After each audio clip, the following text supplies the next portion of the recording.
Welcome to The Sober Effect, a show that looks at the positives of sobriety, the dangers of alcohol, and the many people who are affected by it. I'm Kate. And I'm Steph. The ripple effect of alcohol is far-reaching, and those are the stories you'll hear on The Sober Effect.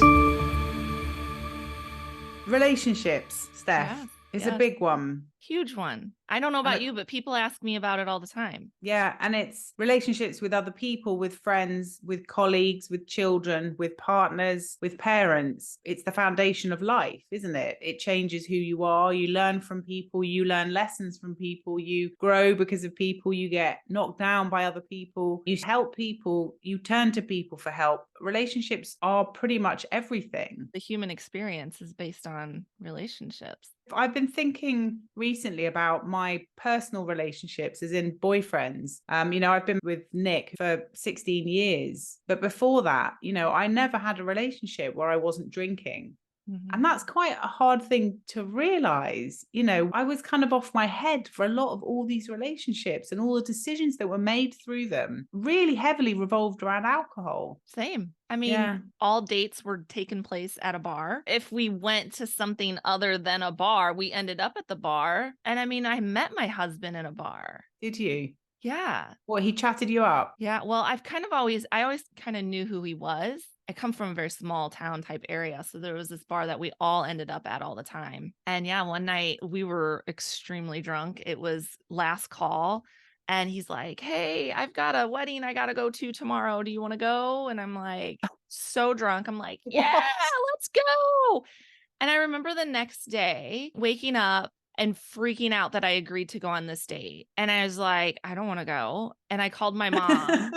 And my mom's like, "Stephanie Ann, I raised you better than that. Like, if you said yes to that boy, you're going on that date. Just go on the date, see how it goes." And what's crazy is I knew on that first date that I was going to marry him, which was so wild because before I went on the date, I wanted nothing to do with the date, go on the date. But that's what alcohol does, right? It just messes with our head. But I had the best time. And like ever since that first date, we've just been together every single day since then. It was just amazing. And you went to the wedding? Went to the wedding with him. Yeah. Who goes to a wedding on a first date, Steph? I've never heard anything know. like it. And I went on That's another crazy. date with him, like within a couple weeks to another wedding that he was in, and it was out of town. And it was like, I mean, some big stuff right out the gate. I mean, I don't regret any of it, obviously, but like you think about it, like there was a lot of alcohol involved to like have the nerve to do some of these things, right? Yeah. The difference now, I would be nervous going on a date now, I think, because I used alcohol definitely to relax, because it does relax you. It gives you this confidence and this nonchalant, well, whatever. If you don't like me, there'll be someone else in here. I can go and sit with them. And you have to be braver. But I think you're probably also more selective. Yes. When you're not drinking. You certainly are with your friends, because I used to hang around with anyone who would drink the same as me. Right. And I mean, let's talk about that for a second. Let's start with friendships. Because I feel like that dynamic, there was a huge shift right away when I quit drinking. Like it became very clear that there were certain people that were just around me because I was a drinker. Like the invitations stopped happening and it was really awkward when we would get together. Did you experience that as well? Yeah, I mean, I became a hermit for a few months because I just didn't know how I was going to find being out, and I didn't want to be tempted to drink. So I just didn't go out for a while, and I saw people during the day instead. But there were definitely relationships where I thought, well, I'm never going to hang out with them because they are heavy drinkers and they're not going to want to go out and not drink. And I don't want to go out and sit with someone who just wants to drink. And that's who I was. And I've made friends in all the different places where I've lived. You look around and you notice the people who are drinking a lot and you think, I'm going to get on with them. And they end up being your friends. And it is enabling. They don't make you feel uncomfortable about drinking a lot and vice versa. So you become friends purely based on that, which is not a good foundation for any friendship, really, is it? It's not. And I mean, some of these friendships, I really felt a sense of loss, even though like when I realized, oh my God, I have nothing to talk to this person about, or I have nothing to like call them, hey, let's go do what? What am I going to ask them to go do? Because I know what they like to go do and I'm not a part of that anymore. And it's really sad. And it's like there's this huge part of me that wanted to try to find a way to make it work. But then there's also this huge part of me that's just trying to stay sober and just trying to use my energy towards that. And so I did lose some people. I had to take a huge step back. And it kind of rolled into, because I don't know about like you and Nick, but it kind of rolled into my husband and I's dynamic as well, because these were his friends too. Right. So then there's this little bit of resentment from Blake because now these people aren't coming around or calling us because we're a couple, we're a team. Yeah. And he's just kind of like, is what's going on? What Like, do we do? yeah, like this is weird. And I'm like, I know I don't want it to be weird. And I love my husband because at the end of the day, he will always choose me.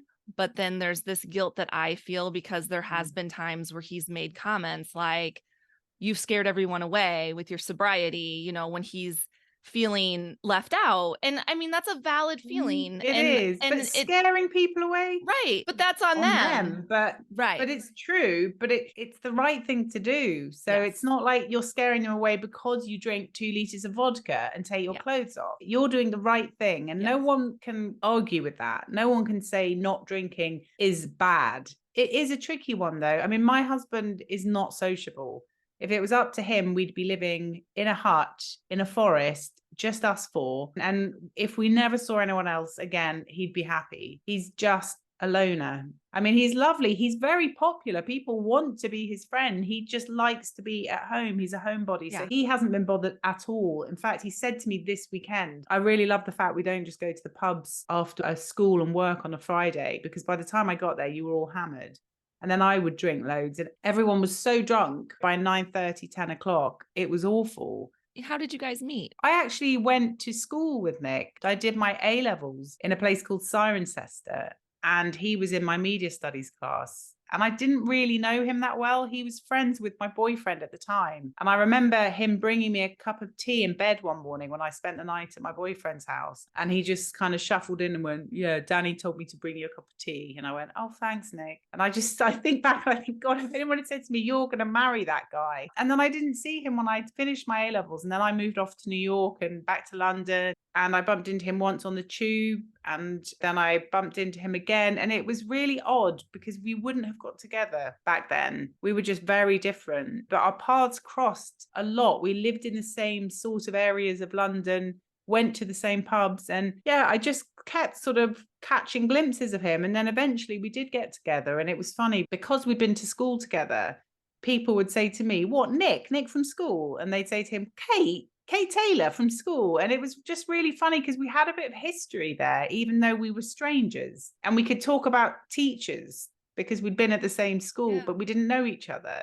And I'd meet his friends. And of course, I knew their names because I remembered them. But I didn't know them. So it was a really strange dynamic. But our relationship was heavy on the booze. And so much so, actually, that after about 4 months of being together, we decided to leave London because we said, we've got to get out of this. It's too heavy drinking. We're going to split up because we're arguing a lot, because we're getting drunk a lot. And that's why we moved to Italy, because we wanted to sort of take ourselves out of this culture and move to a foreign city where we thought we'd be better behaved. And we were, because I found out I was pregnant a few weeks before we moved. So I didn't drink for 9 months. Yeah.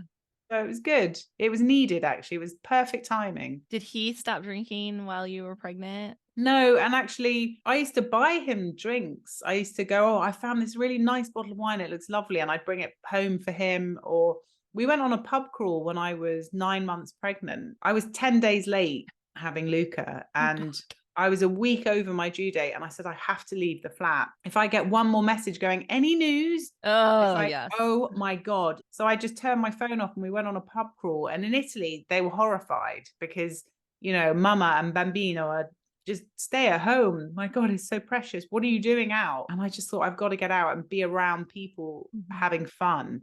So that was quite fun. And I was like, go on, have another drink. He's like, I don't think I can't. Please stop telling me to drink. But no, he drank through the pregnancies, not loads at all. But He did drink, and then I started drinking after both of them. Because we both drink, we would drink at home every night together. And I think that's part of the problem when you get into that habit of Mhm. being a couple who both drink. Because even if one of you might not have opened a bottle of wine, if the other one wants to, you then have a glass. And it becomes part of like for Blake and I, it kind of became the gateway to have conversation.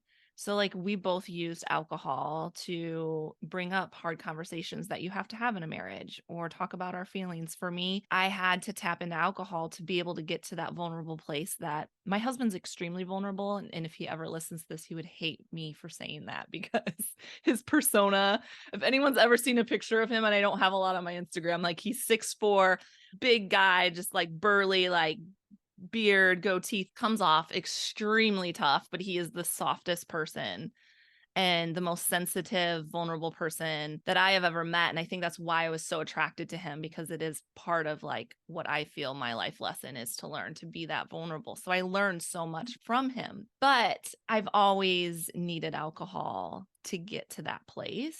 And I just remember, there's a lot of times where, yeah, just him and I would be drinking together. And I loved those times together because I felt like I could really open up and he could really open up. But for me, like, I can't tell you what some of those conversations were about because I got to a level where now I'm not really remembering. There are things maybe that didn't come out correctly. Yeah. So for me now, like being sober, I think that's the biggest thing I struggle with. Our relationship itself is better because I'm not so irritable all the time. I've mentioned that before. Like I used to be so irritated with the littlest things that I would blow up and we'd get in arguments over the dumbest things.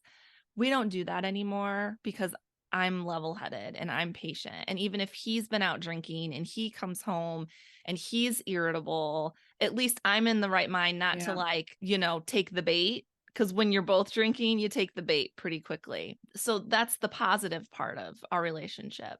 But the negative side is the fact that like I am still working on, and this is part of doing the work for me, finding that soft space within myself to be vulnerable with him. Like I still struggle with doing that. And I know that he feels that. I know that that's kind of like a rift that we have right now, is the fact that we don't get drunk together and have those like deep Yeah. conversations. And I Have you mean, that's tried just, walking? Do you walk with him? we do I've walk together. Because I find when you're walking Yes. with someone and you're not looking at them, it's Yes. much easier to have a conversation about personal things, and you're moving. So you're doing something. You're not just sitting there Yeah. going, well, we need to talk about this. And it makes it so much less awkward. I love walking and talking. Mhm. Mhm. Or car journeys are good when there's not a child in the back, Yes, right. obviously, which doesn't happen that often. It's either one or the Right. other. Yeah. Tells you about yourself, doesn't it? Because Mhm. when we were drunk, we'd try and talk about sensitive things, but the conversation would always go off on a tangent. Yeah.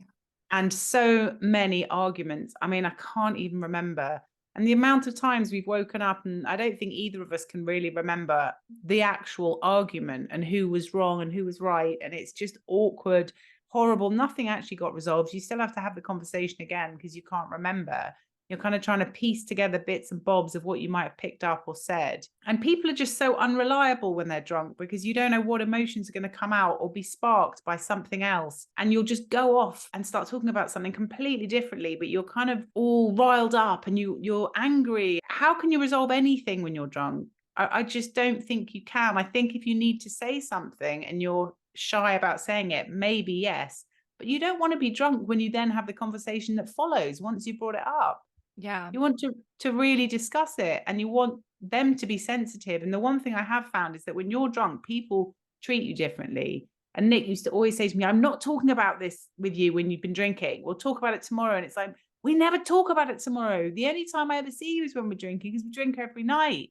So are we Mhm. just never going to talk about it? It's like, well, let's not drink and let's talk about it. And it just never happened. So Right. every serious conversation we had happened in an evening, and it happened when we were drinking at various levels. Messy, isn't it? It's very messy. Yeah, and it's unfortunate because it did become a huge crutch. And it's just like anything else that you have to unravel when you get sober. I didn't need alcohol to have fun, but I thought that I did. And I have unraveled that. And I have proven to myself that I still have fun without alcohol.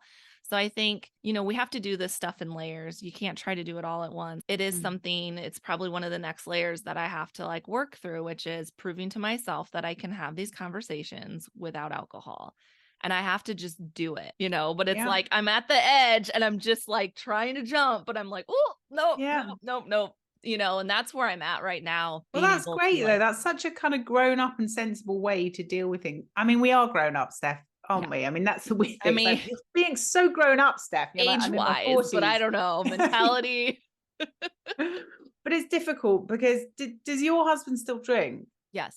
I think he does. But he Yes. doesn't drink a lot, does he? It depends on what you want to say is a lot. So he doesn't drink often. So that's where it's shifted. He used to drink probably at least 3 or 4, maybe 5 nights a week, sometimes more. I mean, honestly. And now he'll go maybe a week without drinking at all. But then when he does drink, he binges. I feel like there's going to come a breaking point because how long can you keep that up? Like he Yeah. gets so sick now, way worse than he ever did, but that's because he's taking these long breaks. So he doesn't have that tolerance that he used to have, but like he thinks he does. Like I said, he's this masculine man and he's going out, he's in construction, and that's what they do. I mean, half the time he can't leave because every time he goes to leave, there's another beer Yeah. sitting in front of him or another shot. And I get that. But, you and I, we know, like, well, then don't even start. But it's just like, Yeah. it's hard to watch someone do that because I was in the same boat and I wasn't listening and I wouldn't have listened. And so you kind of have to just take a step back and just as hard as it is, I just always have to remind myself this is his lesson to learn. Like he's a smart person. He's either going to figure it out or he isn't. But like I can't keep putting the energy that I use for myself into trying to Mhm. heal someone else, especially when they're not open to hearing it. No, and it's hard because as long as there's someone left who wants to keep drinking, they will do anything in their power to get someone else to carry on drinking so they're Yeah. not drinking on their own. So unless you are the last one, it's hard to walk away from.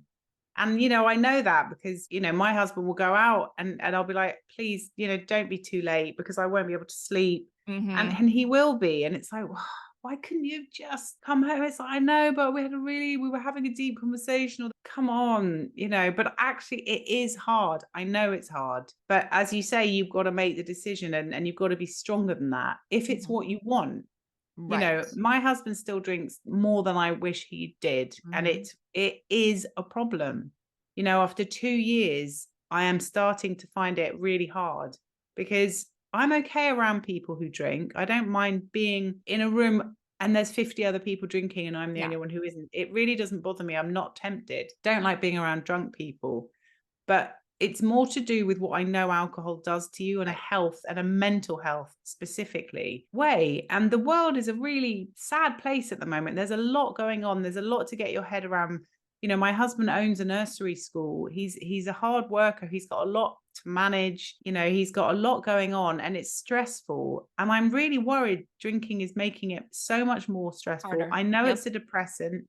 I know it makes him grouchy and I know it's bad for your health. And that is what I'm finding really hard because when he drinks too much, he sleeps in the spare room and he doesn't kick up a fuss. He's like, of course, he doesn't want to wake me up with his snoring. And I appreciate that. Mhm. But when you notice that's happening quite a lot every week, it's kind of like, is this it? Is this what's going to keep happening? But I'm worried about what alcohol is doing to him. Mhm. Mhm. But how do you broach that? Because I am really struggling with it because we know you can't tell someone to stop drinking because they'll resent you for it. And even if they do try, it won't stick unless they want to do it. Right. So that's out of the picture. What we can do is not drink and say, look at all the benefits and wait for them. But I've done this for 2 years. Yeah. So Yeah. how long do you do that for? Yeah. But I also need to say this isn't working for me with all this alcohol and it Mhm. makes me so scared about what's happening to you. So it's such a Mhm. fine balance. And it Yeah. ultimately depends on how much you love them and how much you want it to work. And can you deal with the way it is or not? Right. But it's a lot of relationships break up, even though people love each other because alcohol is involved. Mhm. And I hate it even more for that. I know. And everything you just said about, being able to be around drunk people, but then watching, like knowing what we know. And that's what's hard because now there's like this microscope on my husband. And so anytime like he's hungover and he's being irritable and he's like snapping at Adeline or snapping at me for no reason, like if he felt okay, he wouldn't be acting that way or things wouldn't be bothering him, or even the stress with work. Same thing. I just feel like I already have a hard time handling stress. And as soon as I quit drinking, I just realized like things don't seem as stressful. And Yeah. then there is actual scientific proof to that, that alcohol actually makes things feel more stressful than they really are. It exaggerates everything. And so then my husband has a very stressful job as well. And it's just like he's so stressed all the time. And then he's got high blood pressure. And it's just like, all these things, like you're saying, is that what we do? Is that how we approach it? Because this goes along with the vulnerability. I don't know how to approach these things with him. I don't know how to say to him, do you realize that if you quit drinking, A, B, C, D, E, F, G, all these Yeah. things will Yeah. get better in your life? Because I've tried to drop little things and it turns into, I don't need a lecture about my Yeah. drinking. And it's really hard because it's like, I'm not trying to lecture you. Like, I am your wife who cares about you, who loves you. Like, if let's say he had a problem with like overeating and he had diabetes or like it was causing health issues, I would say the same thing. Like, Mm. we're not going to be eating this stuff anymore. It's bad for your health. So, Yeah. what is it about alcohol? But like we just talked about it in a previous episode, we protect it when we're using it for our medicine, which clearly they are doing that. They're Yeah. both high stressed men trying to make it through the day. They're so dependent on it. They're going to protect it. And if we're those people that are trying to like take that from them, they're going to lash out. Yeah. So it is. It's unfortunately this episode may not be extremely helpful if you were looking for like, what do I do to get my spouse on board with sobriety? No idea. No idea. But what we can tell you is anytime I just refocus on myself, it is helpful to just let go of that control and trying to control him and just know what will be will be. I've got to focus on myself. I've got to hold my line and my boundaries, which you have set boundaries. There's certain things, when he's drinking that can and cannot happen. I'm the same way. And I think as long as we hold fast and hold steady in our own boundaries and keep being an example of what sobriety can do, I feel something else I can do to improve on in that is share more of the benefits of my sobriety. Because sometimes I don't with him, Maybe we need to do a slideshow, Steph, and sit them down like a and whole go. presentation. Can you imagine? We can do one together and we can both do it at the same time on a Friday night and go, I'm going in. Let me know how it goes. Can you But even it's true. And what imagine? you just said is really key. What will be, will be. And I think focusing on yourself and realizing that you're changing and you constantly reassess relationships, right? You're constantly changing. And that's why a lot of relationships don't last forever, because people change so much that they're not compatible anymore. And actually, personally, when my parents split up, I was like, great, you're going to be happy, because why stay together if you're not? Life should be as happy as you can possibly make it. And I'm not someone who believes that there's one person for you, and when you find them, that's it, and that's your one chance at life. And I do think you have to constantly reassess. I'm really lucky in that after 16 years, I still look forward to him coming home. He's still my best friend. It doesn't feel old and tired. But I tell you what, alcohol is putting a wedge between us. And if our relationship breaks down because of it, I mean, it's just so sad. But I am changing. And because he isn't, that means our dynamic is changing. And all I can do is keep going and hoping that something changes so that balances out again. Because ultimately, if it doesn't, it will be the end of the marriage. And that's not a threat. That's just me being really honest, because Right. I don't think I will find it attractive to be with someone who drinks so much. And I can't bear to watch someone I love doing that to themselves. It hurts. It physically hurts to see. But it's an interesting one. I don't know how long our listeners have been with their partners and have experienced this, and whether they've got, you know, anything to add. And it would be actually really nice to get some feedback once people have Mhm. listened to this, and, you know, pop on our Instagram page and let us know, because I'd love to hear other people's opinion on it and their experiences and what they found, and if they have any advice, because we're not professionals, are we? No. We're just professional chatters, aren't we, Steph? We're just yeah, I mean, we're good at, like, trying to solve the world's problems by by speaking Talking about our about it. experiences, but I mean, Yeah. everything you said is so true, and, you know, I always think about and I don't know if you ever like, when we had Catherine on, and she spoke about because she had a husband who totally went about trying to get her sober the wrong way, right? Her first Mhm. husband. It was manipulation.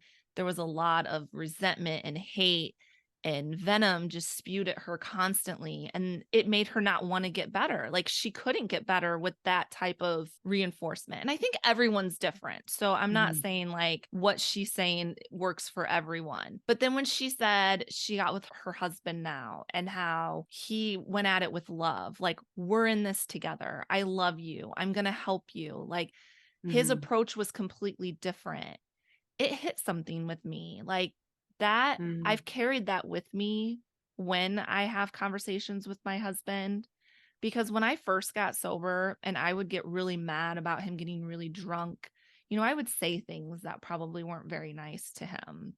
You know, there was a time on the phone with him, I just flat out told him, like, "This is unattractive. This makes me not wanna be around you," and it was really mean, and now I'm like, after talking to Catherine and hearing her story and hearing, like, what worked for her, was to feel that she is worthy and she is loved and there is a reason to get better. Not like, "Oh, they're gonna, you know, take something from me or leave me Yeah. or humiliate me," because the humiliating part too is something that stuck with me. So I think for me, I got a lot out of that, and it is something that I'm trying to be more aware of when we do have conversations or when he does upset me with his drinking, to come from a Yeah. place of love instead of you know, have come from a place of like, I'm telling you this because I care about your health and I care about you and I see you like Yeah. falling apart or I see you like hurting yourself physically. I Yeah, don't know. definitely. And also, if you're thinking back to yourself, you know, if someone said to me, I find you really unattractive when you're drunk, I would just say, well, I'll go find someone who does. And that would be Right. the end of that relationship. I mean, that would not have stopped me from drinking. But if someone said, I love you so much and I'm worried about you, that would make me think.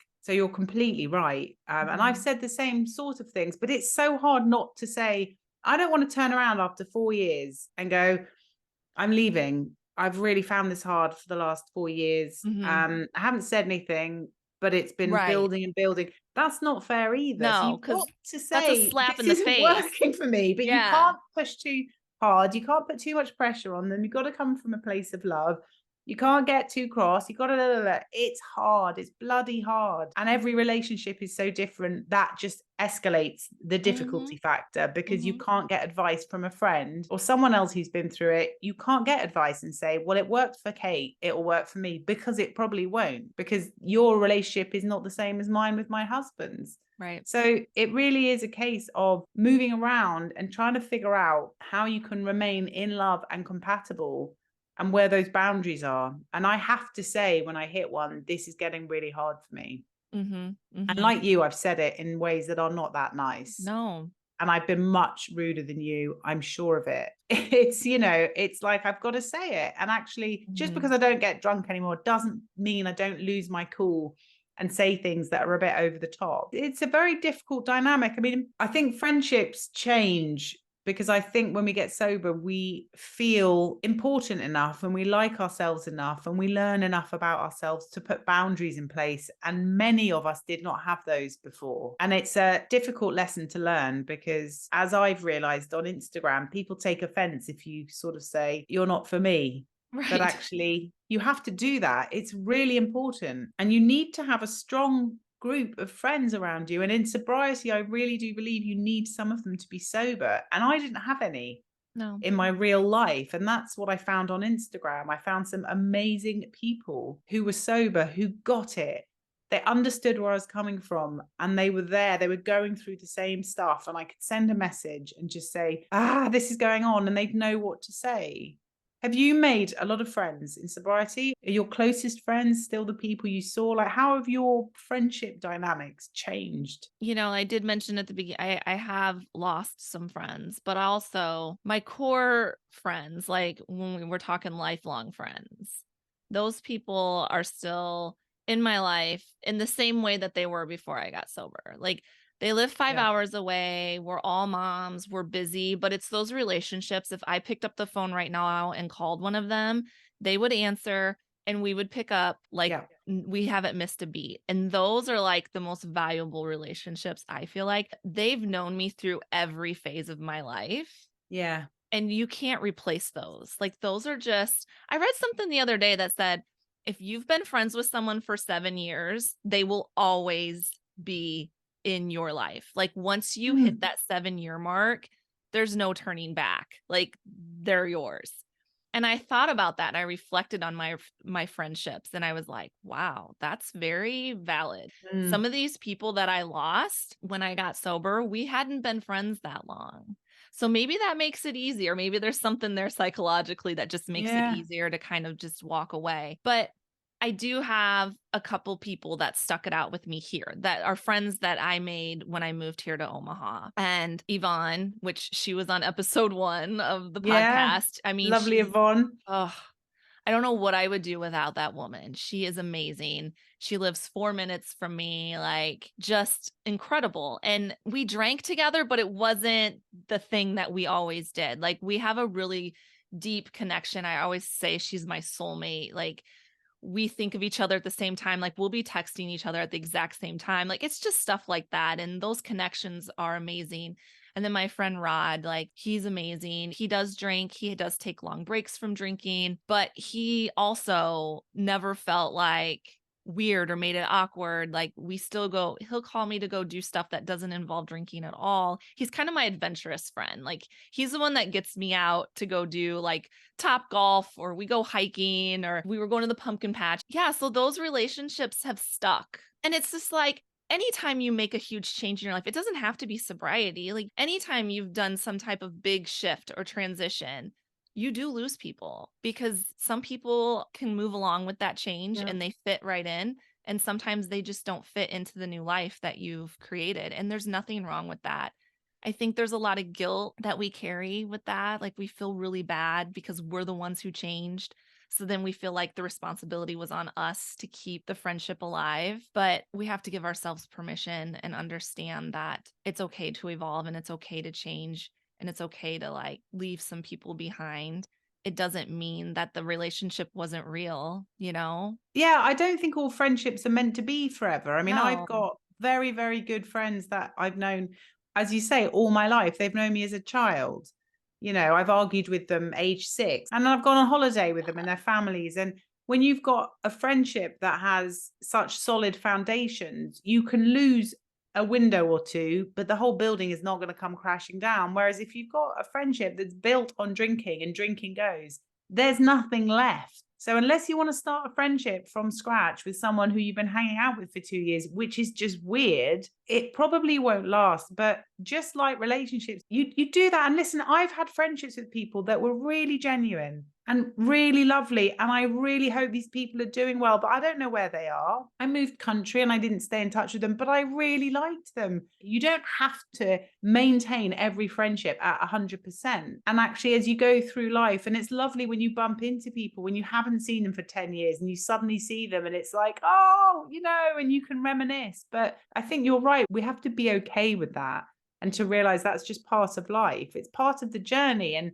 you can't carry everyone with you all the time. You take the most valuable things and you put them in that bag and you hold it close, but the rest you can come back to or move on from. And if friendship fails, those people will go to find other friends, and Right. so will you. They are not your responsibility. No. So again, it's like as we change and we evolve, and sobriety is a massive change.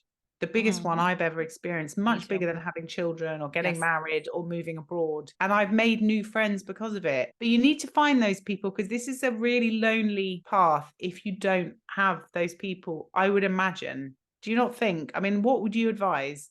when it comes to sort of making new Yeah. relationships when you're sober, Yeah. I would say find some local people or find a community. Again, I'll say Instagram because it's all I use. It's made it fun for me instead of really, really difficult. I haven't met any like quote unquote sober people in person because I'm not one to go to like AA. And thank God Mm, for like technology because I talk mm. to you guys more than I talk to like most of my friends. I mean, I talk to you guys daily. Yeah, Back in the day, we would have had to write letters and wait for them to arrive in the mail to like communicate. And by then, God only knows how many things have changed. And I so, know. I mean, thank God for that. I mean, we're sitting here face to face talking in a sense, Yeah, and I am super grateful for that. But there is something about actual human connection. And I think people need to have that.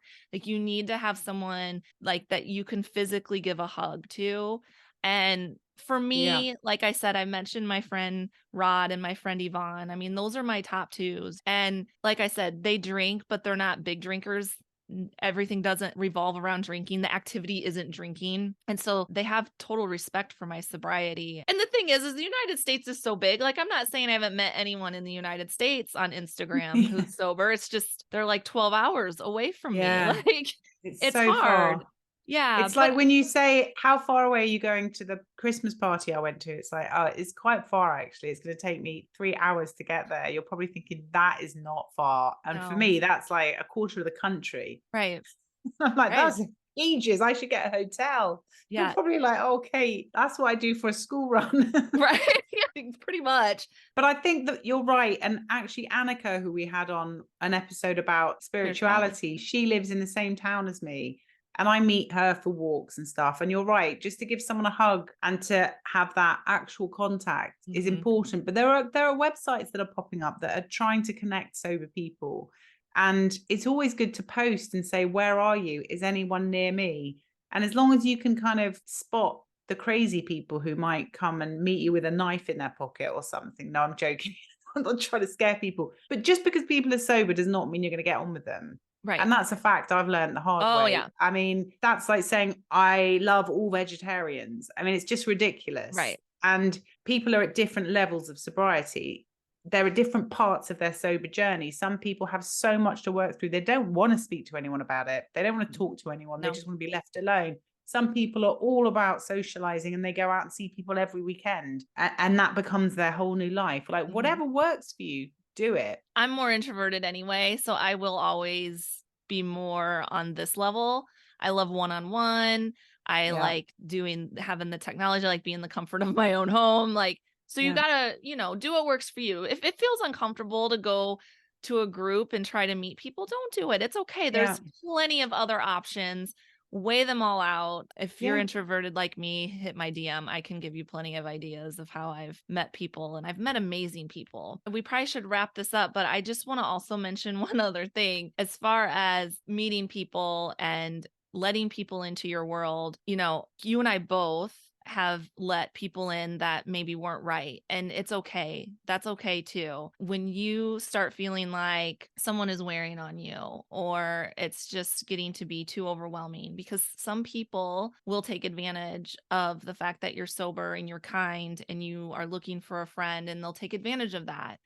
And be very aware, and you will be, especially when you're sober. These things start sticking out like sore thumbs, and don't be afraid to walk away, because you are now in a place in your life where you need to attract the people that are there for you and that make you feel good.